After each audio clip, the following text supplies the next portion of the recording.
اب یہ جو نوشتہ دیوار ہے، رائٹنگ آن دی وال، عمران خان صاحب کچھ اور پڑھ رہے ہیں، وہ کہہ رہے ہیں کہ تحریکیت میں اعتماد بھی ناکام ہوگی اور پھر ان کا 2023 کا الیکشن بھی جائے گا. کل انہوں نے تقریر کی، آج بھی وہ ایک تقریر کر چکے ہیں. تو رائٹنگ آن دی وال کیا ہے، آپ کو کیا لگ رہا ہے؟ دیکھیں کہ عمران خان صاحب، اور معاف کیجئے یہ سب آپ ہی نے اپنے پروگراموں میں ان کو بہت ابھارا، بہت ان کو، میں یہ تو نہیں کہوں گا شے دی، آپ نے ان کو بڑا پروموٹ کیا.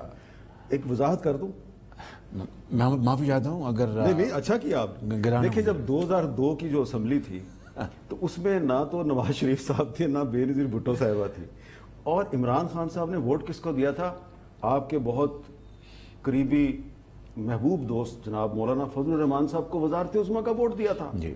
تو وہ اس وقت فضل الرحمان صاحب کے ساتھ تھے، اور اس لیے ہم ان کو بلاتے تھے، کیونکہ عمران خان صاحب نے آ کے پہلے کیپٹل ٹاک میں کہا کہ میں نے فضل الرحمان کو ووٹ نہیں دیا، میں نے ایک اینٹی اسٹیبلشمنٹ شخص کو ووٹ دیا. نہیں مجھے کہنے دیجئے کہ مشرف کی گود میں کون بیٹھا تھا؟ عمران خان. مشرف کے جو تھے جلسوں کے لیے وہ جھنڈے لے کر، اور لیڈ کون کر رہا تھا؟ عمران خان. یہ تو بات تاریخ کے اوراق میں اس بات بالکل یہ ہمیشہ کے لیے رہے گی. تو میں آپ پہ کوئی خدا نہ خواستہ تنقید نہیں کر رہا، میں یہ کہہ رہا ہوں نہیں کریں نہیں میں یہ کہہ رہا ہوں کہ آپ نے شاید اپنے ذہن کے ساتھ اس ملک کی جمہوری جو ہماری جو ایک نیسنٹ ہماری ڈیموکریسی ہے اس کو شاید مضبوط کرنے کے لیے آپ نے کہا شاید یہ آدمی شاید اس کو مضبوط کرے گا، آگے جائے گا. اس وقت تو ان کے پاس صرف ایک سیٹ تھی. نہیں، میں یہ کہہ رہا ہوں کہ جو پروگرام نبھاتے تھے، انٹرویوز دیتے تھے، بار بار آتے تھے اور کیا کہتے تھے کہ حامد میر جو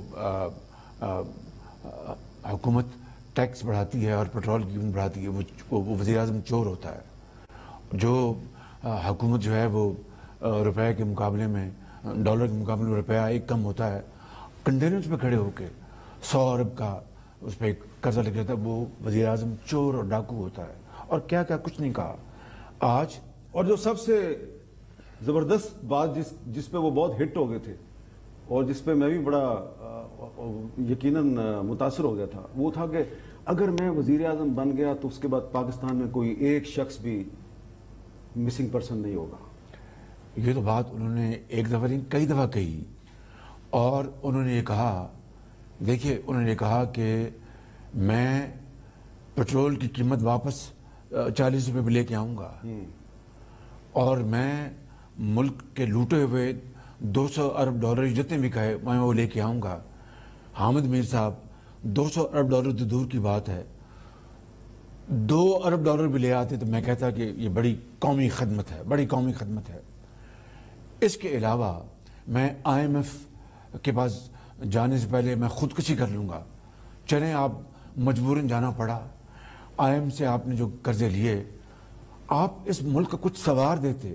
دیکھیں نواز شریف دور میں بھی قرضے لیے گئے ہیں، اس سے کوئی انکار نہیں، لیکن ان قرضوں کا استعمال حامد میر صاحب آپ ایمانداری سے آپ دیکھیں نا اپنا حقائق سے، تو آپ کو پتہ چل جائے گا کہ اس ملک کے اندر بجلی کے جو 20 گھنٹے کا دورانیہ تھا لوڈ شیڈنگ کا، وہ 2018 کے الیکشن سے پہلے ختم ہو گیا تھا.